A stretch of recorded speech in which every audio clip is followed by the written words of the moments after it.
Assalamualaikum warahmatullahi wabarakatuh. Pada kesempatan ini kita akan membahas tentang materi benzena dan turunannya di kelas 12 semester 6 untuk mapel kimia. Di bagian ini nanti akan kita bagi menjadi dua bagian, di mana di video ini merupakan bagian pertama yang akan membahas struktur dan tata nama dari benzena dan turunannya. Tidak lupa saya selalu mengingatkan kalian untuk mematuhi protokol kesehatan dengan memakai masker, mencuci tangan dengan air mengalir, menggunakan sabun, dan menjaga jarak untuk aktivitas kalian di luar rumah atau tempat-tempat yang beresiko. Di sini saya tekankan untuk kalian selalu menjaga iman, aman, dan imun kalian di masa pandemi. Untuk mengawali pembelajaran pada materi ini, kita awali dengan berdoa bersama menurut agama dan kepercayaan kita masing-masing. Berdoa dipersilakan.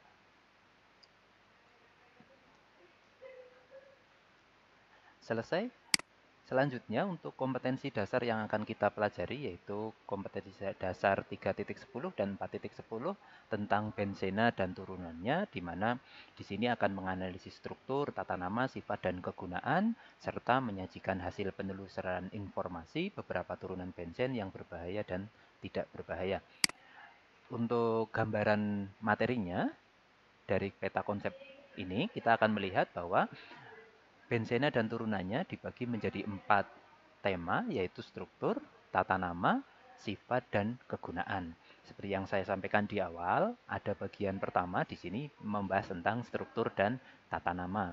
Sedangkan untuk bagian kedua nanti atau bagian akhir berupa sifat-sifat dan kegunaan benzena dan turunannya. Untuk tata nama di sini nanti akan kita bahas mono substitusi, disubstitusi, bahkan ada yang trisubstitusi atau polisubstitusi. Selanjutnya untuk sifat, kita bahas juga mengenai sifat fisik dan kimia dari benzena dan turunannya. Demikian juga untuk kegunaan, nanti kita akan membedakan kegunaan benzena baik itu yang sifatnya berbahaya maupun tidak berbahaya. Di sini mungkin kalian sudah pernah menggunakan ataupun kalaupun tidak pernah menggunakan setidaknya tahu bahwa ada beberapa cairan pembersih lantai yang sifatnya mengandung desinfektan. Artinya tidak hanya membersihkan akan tetapi di sini juga membunuh kuman ataupun virus. Di sini biasanya digunakan bahan-bahan yang akhirannya ol ya. Jadi seperti sabun itu ada yang mereknya akhirannya ol ataupun ini pembersih lantai yang akhirannya ol. Di sini alasannya karena dia mengandung senyawa-senyawa yang merupakan desinfektan. Dalam hal ini berupa fenol. Rumus strukturnya seperti yang ada di gambar ini ya. Atau yang kedua, di sini ada paracetamol. Paracetamol di sini digunakan biasanya kalian untuk obat sakit kepala ya, analgesik. Ya, biasanya obat sakit kepala atau obat penurun panas. Ini juga mungkin agak familiar dengan kalian ya, sering sering familiar dengan paracetamol walaupun biasanya kalian membelinya dalam bentuk merek yang lain. Jadi dalam bentuk obat sakit kepala dan adapun zat aktifnya berupa paracetamol. Selanjutnya bahan peledak atau di sini dinamit ya. Di sini kita mengenalnya sebagai TNT atau trinitrotoluen. Kalau kita pahami di sini ada kesamaan dari tiga gambar ini yang saya tampilkan di sini yaitu semuanya mengandung cincin benzena. Jadi ini yang akan kita pelajari. Ini cincin benzenanya, ini cincin benzena, dan ini juga cincin benzena. Berarti di sini sama-sama senyawa yang diturunkan dari benzena. Akan tetapi ada yang aman atau tidak menimbulkan bahaya dan ada yang sangat berbahaya seperti bahan peledak. Ini yang akan kita bahas lebih jauh pada materi benzena dan turunannya. Kita awali dari struktur benzena. Untuk struktur benzena di sini, ini secara sejarah ya, 1825 oleh Michael Faraday disintesa untuk pertama kalinya dari gas yang dipakai untuk lampu penerangan. Jadi kadang penemuan-penemuan seperti ini bisa jadi karena disengaja atau tidak disengaja. Tapi 1825 benzena untuk pertama kali disintesa. Kita lihat perjalanannya, hampir 9 tahun dari awal benzena itu ditemukan, baru dipastikan struktur molekul benzena itu berupa C6H6. Jadi 9 tahun. Bahkan perjalanannya sampai 40 tahun ke depan, Frederick August Kekule baru memastikan bahwa strukturnya di sini ya dikatakan bahwa C6H6 ini berupa segi 6 beraturan dengan sudut ikatan 120 derajat. Seperti gambar ya di sini kita bisa melihat strukturnya seperti inilah yang digambarkan oleh Frederick Kekule. Adapun sudut yang dimaksud 120 maksudnya di sini. Jadi di sini adalah sudut-sudut 120 yang terbentuk secara teratur sehingga bentuknya adalah benar-benar segi 6 teratur. Akan lebih gampangnya kalian bisa menganalogkan dengan bentuk paving block. Jadi paving block itu akan mirip sekali dengan bentuk dari struktur benzena. Selanjutnya untuk struktur Kekule kita bahas lebih lanjut ya. Tadi sudah digambarkan seperti ini. Untuk menggambarnya biasanya kita menggunakan rumus struktur seperti ini. Ini kita garis. Nah, yang perlu diketahui bahwa penggambarannya kita bisa menggambarkan ini seolah-olah ini berdiri ya. Jadi seolah-olah kayak gini berdiri. Untuk masalah ikatan rangkapnya di sini kita lihat ikatan rangkapnya bisa kita gambarkan di kanan, terus di atas dan di bawah. Tapi yang pasti dia selang-seling. Rangkap, tunggal, rangkap, tunggal, rangkap, tunggal. Atau boleh juga ikatan rangkapnya dimulai dari yang di atas kanan. Berarti rangkap, tunggal, rangkap, tunggal, rangkap, tunggal. Kalau kalian ingat, berarti ini adalah struktur yang aromatik. Karena alisiklik dan rangkap tunggalnya selang-seling. Berarti ini termasuk senyawa yang sifatnya aromatik. Terus kalau ditanya berarti bentuk mana yang benar, apakah yang kiri atau yang kanan, semuanya benar. Berarti ini merupakan bentuk yang sama karena mengalami resonansi. Jadi resonansi di sini adalah perputaran ikatan rangkap tunggal ini secara terus-menerus sehingga tidak stagnan atau berhenti dalam bentuk satu ini atau dalam bentuk yang satu ini. Atau boleh juga kita gambarkan sebagai bentuk seperti ini. Biasanya akan lebih mudah kita gambarkan seperti ini ya. Ikatan rangkap, tunggal, rangkap, atau beresonansi menjadi rangkap, tunggal. Karena ini terus berputar ikatan rangkapnya, boleh juga kalian gambarkan seperti ini. Jadi segi 6 terus dalamnya lingkaran. Lingkaran ini menunjukkan bahwa rangkapnya ini akan berputar atau berpindah-pindah. Sekali lagi, jangan terpaku bentuknya harus berdiri seperti ini, karena boleh juga digambarkan mendatar seperti ini. Jadi mendatar, rangkap, tunggal, atau beresonansi menjadi seperti ini. Bahkan seperti ini terus digambarkan dengan lingkaran juga boleh. Ini struktur Kekule dari benzena. Ya, kita lanjutkan untuk materinya di sini ya. Untuk tata nama. Untuk tata nama benzena di sini kalian harus sedikit banyak mengingat alkana karena tata namanya akan mirip dengan tata nama alkana. Jadi dulu pas waktu penamaan alkana kita membaginya menjadi ada semacam rantai utama dan rantai cabang. Dan istilahnya di sini rantai cabang nanti kita sebut dengan substituen. Nah, untuk pembahasannya nanti kita akan membahas ketika dia satu substituen seperti yang akan kita bahas setelah ini ada 2 substituen dan 3 substituen. Jadi kita akan banyak mengacu pada tata nama alkana. Jadi semacam rantai utama dan cabang. Selanjutnya untuk tata nama, nanti ada 2 macam tata nama, akan tetapi yang akan kita gunakan justru penamaan yang lazim atau penamaan yang khusus.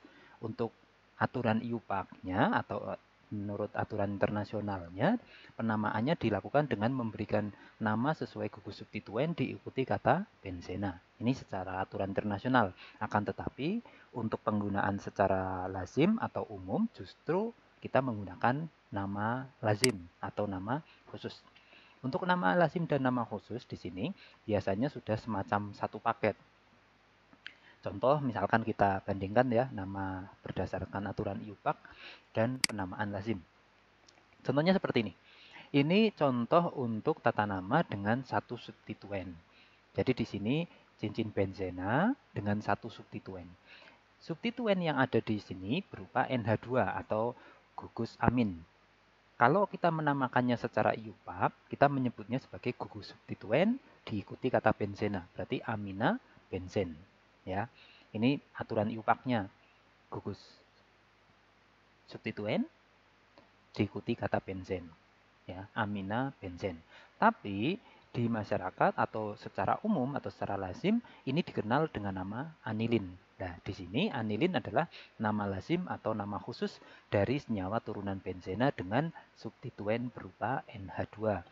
Contoh yang lain misalkan benzena dengan substituen berupa CH3. Secara IUPAC kita namakan ini metil benzen. Tapi untuk nama khususnya ini kita sebut dengan toluena. Demikian juga dengan yang ini. Benzen ada senyawa hidroksi atau OH. Ini secara IUPAC kita namakan hidroksi benzen. Sedangkan untuk nama khusus atau nama lazimnya kita sebut sebagai fenol. Sebenarnya ada berapa sih nama-nama yang lazim? Lumayan banyak dan ini harus sedikit banyak dihafalkan ya agar membantu penamaan lebih lanjut. Contoh di sini, tata nama yang lazim dari turunan benzen. Kita mulai dari yang pertama. Ini sudah tadi ya sebagai contoh. Untuk yang gugusnya CH3 di sini kita namakan toluen.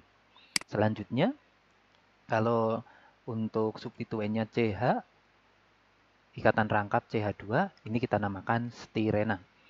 Selanjutnya untuk gugusnya OH, ini sudah dicontoh tadi, fenol. Ini termasuk senyawa-senyawa golongan alkohol atau yang di awal disinggung ini salah satu yang terkandung di dalam cairan yang mengandung desinfektan. Selanjutnya ada NH2, ini juga sudah tadi dicontohkan berupa anilina. Gugusnya NO2 atau nitro, ini namanya nitrobenzen. Kalau yang ini halobenzen, hati-hati ya. Untuk halobenzen di sini saya simbolkan dengan X. X di sini maksudnya bisa diganti oleh unsur-unsur golongan halogen dari bisa diganti dengan F, Cl, Br maupun I. Misalkan gugus ini X-nya kita ganti dengan F, berarti namanya fluorobenzen. Artinya dari halogen ini berupa F berarti fluoro. Dari kata fluorin menjadi fluorobenzen. Sedangkan kalau diganti dengan Cl namanya klorobenzen, bromobenzen, dan iodobenzen. Untuk selanjutnya kalau gugusnya CHO atau senyawa bentuknya aldehid, ini mungkin kalau kalian mengingat sedikit materi sebelum ini yaitu gugus fungsi turunan alkana, ada senyawa aldehid, ini CHO. Ini namanya benzaldehid atau sebenarnya benzana aldehid digabung jadi benzaldehid. Selanjutnya untuk gugusnya COH, ini juga kalau kalian ingat adalah senyawa asam atau karboksilat. Untuk benzoat namanya asam benzoat. Selanjutnya untuk SO3, ini gugus sulfonat. Sehingga nama dari senyawa turunan ini namanya asam benzena sulfonat. Ini beberapa gugus turunan benzen yang lazim dengan penamaan khusus. Ini yang perlu diketahui dan dihafalkan agar kalian bisa memberi nama. Terus ada beberapa contoh kalau benzen itu bergabung, membentuk gabungan dari benzen dengan benzen. Contoh misalkan seperti ini ya. Ini 2 buah benzen bergabung, kita namakan naftalena. Kalau 3 benzen bergabung, kita sebut sebagai antrasena. Jadi semakin banyak ini bentuknya akan hampir mirip atau menyerupai dengan rumah dari lebah ya. Jadi yang perlu dihafalkan monggo dari toluena sampai asam benzena sulfonat. Sekali lagi yang membedakan adalah adanya substituen yang menempel di cincin benzen. Ini yang membuat namanya jadi spesifik. Terus bagaimana kalau tata nama untuk turunan benzena dengan 2 substituen? Jika ada 2 substituen, maka posisi substituen dinyatakan dengan awalan orto, meta, atau para. Untuk memperjelasnya contoh gini. Misalkan ada struktur benzen seperti ini. Terus ada substituen di nomor 1 dan nomor 2, berarti ini adalah substituen di posisi 1 dan 2. Kita sebut posisi 1, 2 ini sebagai orto. Bisa kita tulis O strip seperti ini nanti ya.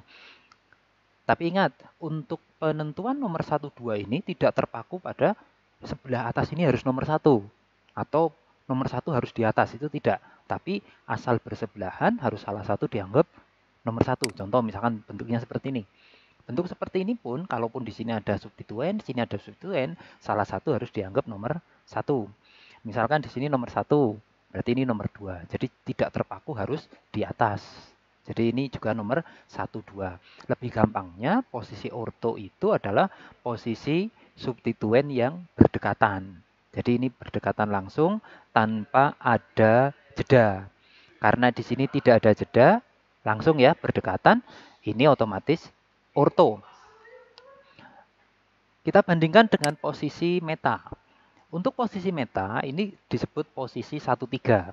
Contohkan seperti ini ya. Jadi kalau ada substituen di atas sama di kanan bawah, ini posisi 3. Kita ngitungnya berarti 1, 2, 3. Ingat perhitungan itu ke arah yang lebih kecil. Tidak harus sesuai arah jarum jam, tapi boleh ke kiri atau ke kanan asal dia lebih dekat. Contoh misalkan di sini. Dari sini nomor 1, maka ini nomor 3. Kalau kita tidak ngitungnya ke kanan, kita akan mendapatkan ini nomor 1, 2, 3, 4, 5. Jadi akan lebih baik kalau yang lebih dekat. Prinsipnya nomor yang terkecil, hampir mirip dengan ketika kita menentukan cabang pada alkana. Berarti ini nomor 1, 3. Sekali lagi, yang namanya cabang nomor satunya tidak harus di atas. Jadi posisi seperti ini pun, ini tetap posisi 1, 3. Cara menghitungnya ini salah satu kita anggap nomor 1, berarti 1, 2, 3. Atau lebih gampangnya posisi meta itu dilihat dengan substituennya punya jarak satu selang ini. Ada satu sudut yang memisahkan dua substituen tersebut. Berarti ini nomor 1, ini harusnya nomor 2, ini nomor 3. Berarti kalau ada selangnya 1, kita sebut sebagai posisi meta. Bagaimana posisi para? Tentunya posisi para adalah posisi 1, 4. Posisi 1, 4 ini kita contohkan dia di atas sama di bawah. Ini sebenarnya nggak ada masalah ya harusnya. Karena kita menghitungnya ke kanan ke kiri juga semuanya sama. Kebetulan 1, 2, 3, 4. Kalau ke kiri juga 1, 2, 3, 4. Jadi posisi para adalah posisi 1, 4. Ini posisi-posisi pada dua substituen. Ingat, dua substituen itu artinya ada dua buah gugus yang masuk ke cincin benzen. Kita contohkan. Contoh seperti ini. Ini studi kasus. Kalau kalian mungkin sudah sempat membaca, mungkin akan ada kesulitan di sini. Harusnya ada. Kalaupun tidak, berarti kalian sudah tahu maksud dari materi ini. Contoh di sini. Misalkan ada struktur seperti ini. Ada CH3 sama NO2. Ini jelas posisi yang dua substituen. Artinya ada dua substituen yang masuk ke dalam benzen. Kita harus berpikir dulu, ini pasti ada dua kemungkinan. Yang saya maksud dua kemungkinan itu, yang pertama, ini bisa kita anggap sebagai gugus CH3 atau toluen. Atau boleh juga kita menganggap nitrobenzen. Saya ulang ya. Jadi di sini kemungkinannya kita bisa menganggap ini sebagai gugus toluen karena ada CH3 terhadap benzen atau sebagai nitrobenzen terhadap benzen. Maaf, nitro ini gugus nitronya terhadap benzen. Konsekuensinya adalah ketika kita menganggap ini toluen, berarti NO2 sebagai rantai cabang atau rantai samping. Sebaliknya kalau kita menganggap ini sebagai nitrobenzen, maka CH3 adalah rantai samping. Yang pertama kita tentukan dulu adalah posisinya. Posisi ini adalah posisi 1, 2. Terlepas yang nomor 1 siapa, tapi ini posisi 1, 2. Kenapa? Karena berdekatan. Ini pasti nomor 1, 2. Atau yang kita sebut posisi orto. Sekarang kita ambil dulu satu nama. Satu nama yang mungkin muncul yaitu orto nitrotoluen. Hal ini dengan menganggap bahwa toluen itu adalah gugus utamanya. Berarti gugus utamanya adalah CH3 benzen ini. Berarti dia sebuah toluen yang punya rantai samping NO2. Karena posisinya orto, namanya orto nitrotoluen. Berarti gugus utamanya adalah toluen dan rantai sampingnya NO2. Atau kalau kita menganggap nitrobenzen sebagai gugus utama, maka namanya adalah orto, ini sebagai gugus samping, namanya orto metil nitrobenzen. Sekarang pertanyaannya, mana yang benar di antara dua nama ini? Mestinya harus ada penentu atau kepastian nama yang benar. Ya, jadi di antara dua nama ini mana yang benar? Dasar yang kita gunakan adalah prioritas. Jadi di sini ada prioritas dari rantai samping sehingga dia menjadi penentu nama. Contoh di sini saya jelaskan. CH3 terhadap NO2. Kita lihat. CH3 dia prioritas ke-7 yaitu R atau alkil. Sedangkan NO2 prioritas ke-8. Berarti karena CH3 terhadap NO2 ini lebih tinggi prioritas CH3, maka nama yang benar adalah dia sebagai toluen. Artinya CH3 lebih diprioritaskan sebagai pemberi nama. Sedangkan NO2-nya akan menjadi rantai samping. Sehingga nama yang benar adalah ortonitrotoluen. Sampai sini semoga kalian bisa memahami. Ini pola pikir kita seperti ini. Jadi ini hanya digambarkan pola pikirnya. Sekarang kalau kita menjawab soal tanpa menggambarkan seperti ini. Contohnya seperti ini ya. Ada dua gugus. Ini sama-sama dua substituen masih. Ada dua gugus. Yang pertama COOH atau asam karboksilat. Ya, gugus karboksilat dalam hal ini. Berarti kalau dia dianggap rantai utama kita namakan asam benzoat. Atau ada gugus OH. Kalau ini dianggap rantai utama berarti dia akan menjadi fenol. Sekarang kita lihat. COOH dan OH menang prioritas COOH. Jelas karena COOH ini mutlak nomor 1. OH di nomor 5. Berarti gugus utamanya adalah asam benzoat. Adapun OH dia sebagai rantai samping atau rantai cabang. Kita tentukan dulu posisinya. Posisinya ini adalah 1, 3. Ingat nomor 1 adalah nomor dari gugus yang menang prioritas atau pemberi nama. Dalam hal ini yang menang adalah COOH. Sama seperti halnya di sini, berarti nomor satunya adalah CH3 karena dia yang memberi nama. Jadi dia dianggap sebagai toluen atau pemberi nama. Di sini sebagai asam benzoat. Berarti ini nomor 1. Nomor 1, 2, 3. Karena ini 1, 3 kita namakan posisi meta. Ya. Kita sebut namanya adalah asam metahidroksi benzoat. Jadi ingat asamnya harus di luar dari kata sambung dengan rantai samping. Beda, ini agak unik untuk yang namanya ada asamnya. Jadi tidak hanya metahidroksi asam benzoat, tapi asam dulu, baru rantai samping dan diakhiri benzoat. Jadi asam metahidroksi benzoat. Atau contoh yang lain seperti ini. Kalau kalian sudah paham harusnya agak cepat ini. Cl itu di prioritas terakhir, dia mesti kalah. Berarti dia otomatis jadi rantai samping. Sedangkan NH2 dia prioritas nomor 6 menang terhadap 9. Berarti dia gugus pemberi nama. Ingat NH2 ini namanya anilin. Karena ini pasti di posisi 4. Berarti ini posisi 1 ya. Karena yang menang NH2. Berarti ini 1, 2, 3, 4. 1, 4 itu posisi para. Sehingga namanya adalah para kloroanilina. Dari sini semoga kalian bisa memahami dan kalian bisa melihat contoh soal yang lain di buku paket atau di media lain yang bisa memberikan lebih banyak latihan soal tentang pemberian nama untuk benzena 2 substituen. Selanjutnya untuk tata nama benzena atau turunannya untuk 3 atau lebih substituen. Ini akan lebih menarik karena di sini otomatis orto metapara tidak berlaku lagi. Ingat orto metapara hanya untuk 2 substituen. Untuk penggantinya posisi substituen dinyatakan dengan angka. Ini hampir mirip dengan penamaan ketika kalian membahas cabang pada alkana. Kita lihat contoh seperti ini. Ini ada 3 substituen. Sama seperti tadi ya, di sini ada substituen OH, ada BR. Kita harus menentukan dulu substituen mana yang menjadi penentu nama atau sebagai penentu gugus utamanya. Artinya yang memberikan nama khasnya. Contoh di sini, tentunya kita lihat dari prioritas ya. BR itu prioritas ke-9, OH itu prioritas 5, sehingga yang menang adalah OH. Berarti ini gugus fenol. Karena ini gugus fenol, berarti ini pemberi namanya adalah fenol. Adapun BR yang ada di bawah ini dan ini adalah gugus rantai samping. Sekali lagi, gugus pemberi nama harus diposisikan sebagai nomor 1. Nah, di sini kalian harus berpikir penomoran apakah dia berputar ke kanan atau berputar ke kiri. Perputaran itu harus memilih angkanya jadi semakin kecil. Contoh misalkan kita berputar ke kanan. Dari sini nomor 1, nomor 2, nomor 3. Berarti ada di nomor 3, 4, 5, 6. Berarti cabang di nomor 3 dan 6. Sedangkan kalau kita muter ke kiri, 1, 2, 3, 4, 5. 2 dan 5. 2 dan 5 otomatis lebih kecil daripada 3 dan 6. Oleh karena itu penomoran ke muter ke kiri. Berarti ini nomor 1, nomor 2, ini nomor 5. Jadi penomoran harus kecil.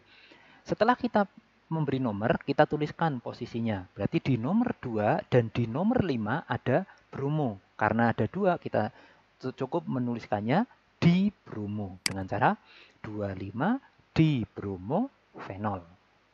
Jadi pahami ya, berarti nomor 2 dan nomor 5 ada bromo, kita namakan di bromo fenol.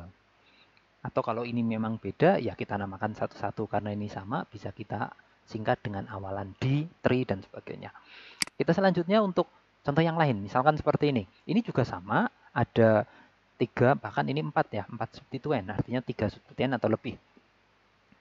Untuk yang ini, kita harus menentukan gugus penentu namanya dulu. CH3 sama NO2. Kalau kita lihat, CH3 dan NO2 menang CH3. CH3 ini karena dia sebagai penentu nama, berarti dia memberikan nama gugus ini pasti toluen. Karena benzena CH3 itu toluen. Dan ingat, karena CH3 sebagai pemberi nama, dia harus nomor 1.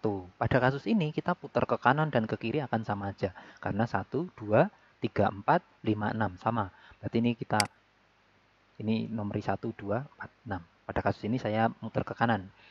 Berarti di nomor 2, nomor 4, nomor 6 ada rantai samping atau rantai cabang berupa nitro. Berarti kita namakan 2, 4, 6 trinitrotoluen. Nah, ini biasanya di pasaran atau di merek dagangnya kita sebut sebagai TNT, trinitrotoluen. Kita ketahui bahwa TNT di sini adalah senyawa yang digunakan untuk membuat bahan peledak. Jadi seperti halnya yang kita sampaikan di standar kompetensi ya, atau di kompetensi dasarnya tadi, kita membahas tentang turunan dari bensin yang berbahaya dan tidak berbahaya. Contoh misalkan di sini fenol, ini senyawa-senyawa yang digunakan untuk desinfektan, jelas tidak berbahaya. Tentunya tidak berbahaya itu ketika digunakan sebagaimana mestinya. Misalkan untuk cuci tangan atau membersihkan tangan, atau kalau itu memang peruntukannya untuk membersihkan lantai, kita gunakan untuk membersihkan lantai. Ini tidak berbahaya. Sedangkan untuk TNT, karena ini bahan peledak, relatif lebih berbahaya. Ini contoh pemberian namanya. Selanjutnya, untuk menguji kepahaman kalian tentang materi ini materi bagian 1 tentang struktur dan tata nama. Kalian silakan untuk mencoba mengerjakan soal ini dengan cara memberi nama molekul turunan benzen. Ya, di sini ada 3 substituen, yang ini ada 2 substituen. Ingat, 3 substituen berarti dengan menyebutkan posisinya, sedangkan kalau 2 substituen kita harus menentukan posisinya, orto, meta, atau para. Dan yang kedua di sini kalian suruh balik ya, kalau tadi ada struktur kalian menentukan nama, sekarang ada nama, kalian coba membuat strukturnya dari 4 kloro, 3,5 dimetil fenol. Mungkin ini yang perlu kalian pelajari di bagian awal. Silakan kalian bisa lengkapi dengan referensi lain sebagai latihan. Untuk selanjutnya, untuk kesimpulannya, strukturnya kita sudah pelajari di sini. Kita simpulkan bahwa struktur benzen itu berupa segi 6 teratur dengan sudut ikatan 120 derajat, di mana bentuknya mengalami resonansi dengan beberapa kemungkinan ya dari cara penulisan atau penggambarannya. Selanjutnya, bagian ini silakan kalian perdalam lagi dengan latihan soal mandiri, dengan mengerjakan soal yang ada di sini, ataupun saya sarankan kalian menambah referensi lain yang terkait dengan materi ini. Bisa secara online maupun dari buku paket. Adapun pertemuan selanjutnya kita akan membahas bagian kedua dari materi benzen dan turunannya, yaitu sifat dan kegunaan. Mungkin ini yang bisa saya sampaikan pada kesempatan ini. Adapun nanti link video yang kedua akan segera saya buat dan Linknya akan saya tampilkan di kolom deskripsi. Kita akhiri dengan berdoa bersama sesuai dengan agama dan kepercayaan masing-masing. Berdoa dipersilakan. Selesai, terima kasih atas perhatiannya. Mohon maaf atas kesalahan baik segi penyampaian atau tutur kata yang kurang berkenan atau kurang jelas. Bisa dikonfirmasi atau silakan kalian komen di kolom komentar biar ditanggapi dan bisa dilakukan perbaikan atau revisi seperlunya. Sekali lagi terima kasih, selalu jaga kesehatan, sampai bertemu di bagian selanjutnya. Assalamualaikum warahmatullahi wabarakatuh.